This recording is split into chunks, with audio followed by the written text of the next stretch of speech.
New developments in the battle over speed bumps in one Salt Lake City neighborhood. Today, opponents delivered a petition to the mayor's office to try to pause the project.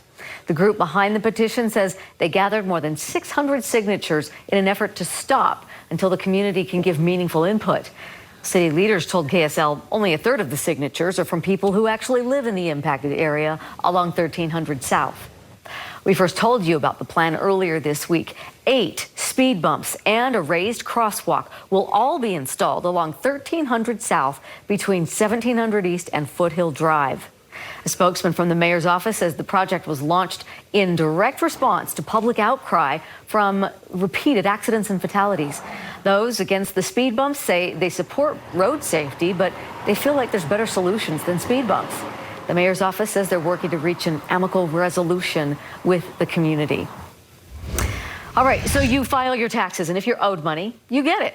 At least that's the way it's supposed to work, but a Provo family's money was sent to the wrong person. And after more than a year of fighting on their own, they decided it was time to get Gephardt. Come here. Nicole and Scott King had big plans for their 2021 federal tax refund. More family time, but in Hawaii. I have our tax return. But alas, 2 years after filing for their nearly $3,000 return, they still do not have it. At issue here is an error that was made by their tax preparer, which direct deposited their money into the wrong place. Found out that it went to a different bank entirely, a different account entirely. Yeah, it was seemingly an honest mistake made by their tax preparer. The money was put into the account of one of his other clients. But nearly 2 years later, unwinding that mistake has proved impossible. When I call the IRS and I'm asking for their help and they're laughing at me like, you're the idiot lady, like I just feel frustrated. Hours on the phone with the IRS, the bank where the money went, and their tax preparer, and nobody can tell them when or even if they will ever get the money that is owed to them.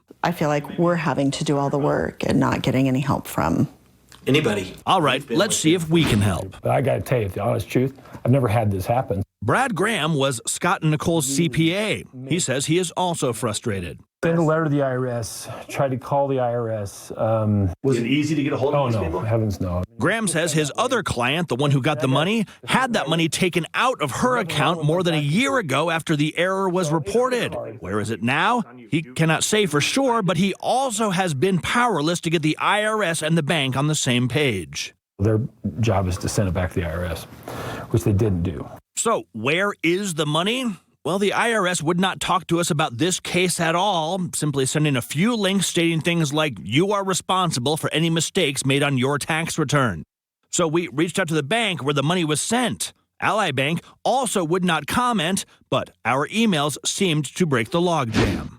Shortly after we contacted Ally Bank, Scott and Nicole say they heard from the bank, which found the money and is now sending it back to the IRS so a check can finally be cut to them. For better or for worse, the IRS does make it clear on their website they assume no responsibility for tax preparer or taxpayer error.